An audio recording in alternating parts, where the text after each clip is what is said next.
જય વાઘેશ્વરીમાં મમ્મી કિચનમાં તમારું સ્વાગત છે। આજે આપણે તીખી પૂરી બનાવવાની છે, મેથીવાળી તીખી પૂરી બનાવવાની છે। હવે શિયાળો આવી ગયો છે, મેથી સરસ આવે છે, એટલે આપણે તીખી પૂરી, કડક તીખી પૂરી આપણે કરવાની છે મેથીની।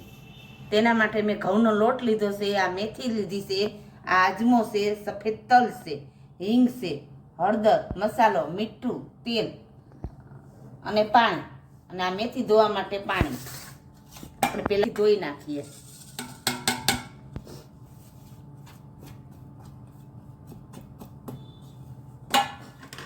હવે આપણે બધું હવે જ કરી નાખીએ। પહેલા આપણે સફેદ તલ નાખી દઈએ,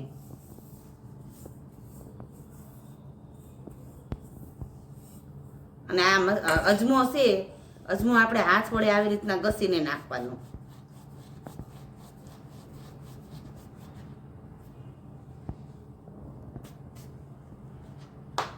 અને 1 ચમચી ભરીને હિંગ,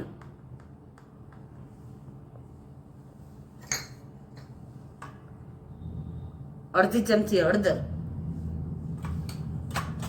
1 ચમચી ભરીને મસાલો, સ્વાદ અનુસાર મીઠું,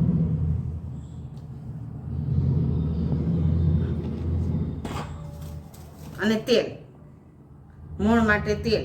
આમાં મુઠ્ઠી વળે એવું મોણ દેવાનું, તો આપણી એકદમ પોચી પૂરી થાય।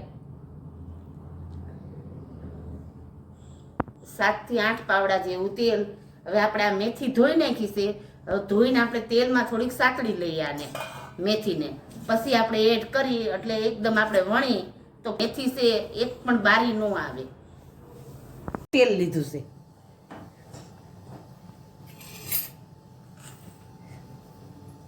તેમાં આપણે હિંગ અને મસાલો બંને નાખીને આપણે સાતળી નાખીએ।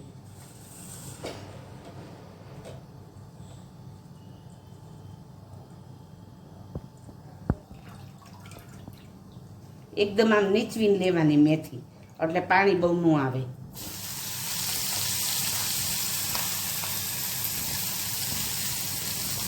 અને ગેસ આપણો ધીમો રાખવાનો, ફાસ્ટ નહીં રાખવાનો।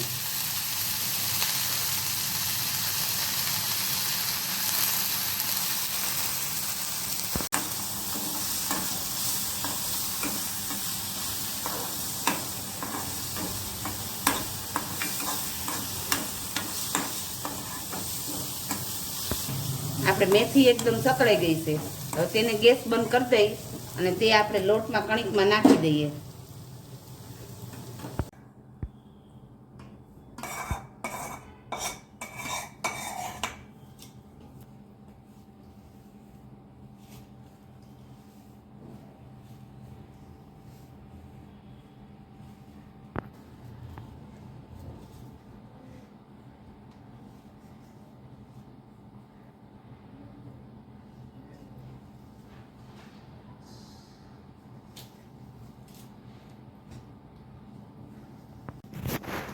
જો આપણે બધું હવે જ ભળી ગયો છે, અને આવું મુઠ્ઠી વળે એવું મોણ દેવાનું। જો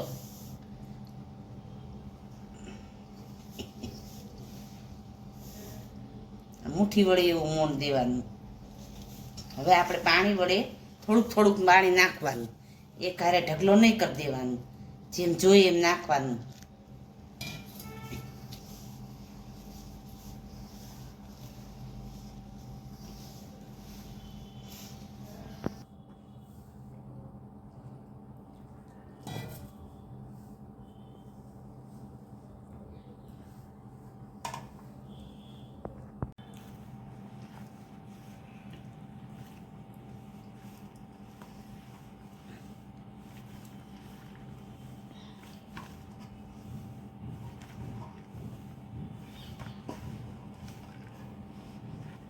હવે આપણે 1 પાવડું તેલ મૂકીને આપણે ટૂંપી નાખીએ,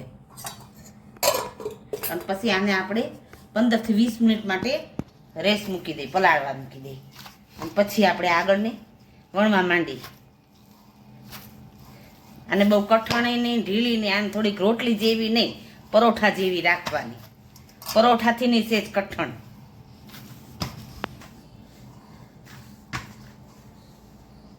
15-20 મિનિટ માટે મૂકી દઈએ।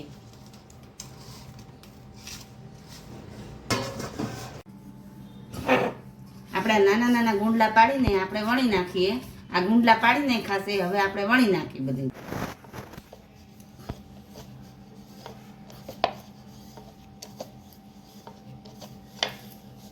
આપણે કાંટા વડે આપણે આમ એટલે આપણી ઘણી આ પૂરી ફૂલાય નહીં આપણી.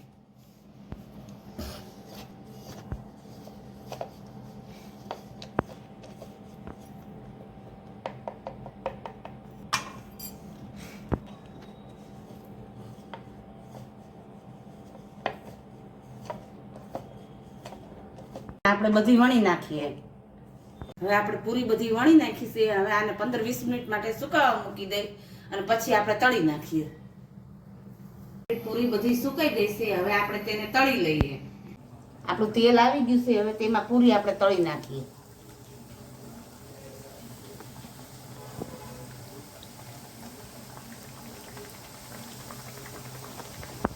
પેલા ફાસ્ટ નાખવાનો અને પછી ધીમો કરી નાખવાનો. એટલે ધીમા ગેસે તળાય, બહુ આકરી ન થઈ જાય.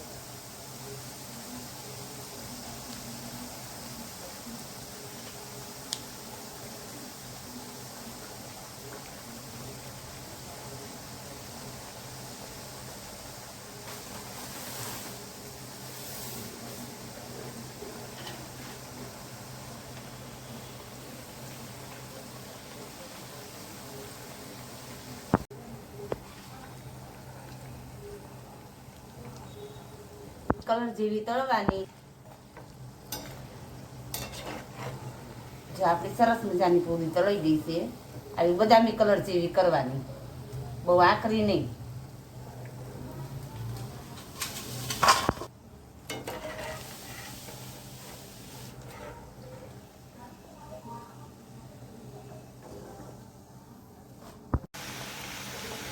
આવી રીતના આપણે બધી પૂરી આપણે તળી નાખીએ.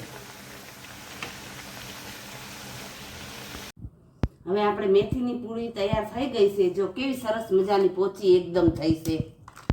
જો તમને અમારી રેસીપી પસંદ આવી હોય તો અમારી ચેનલને તમે સબસ્ક્રાઈબ કરજો.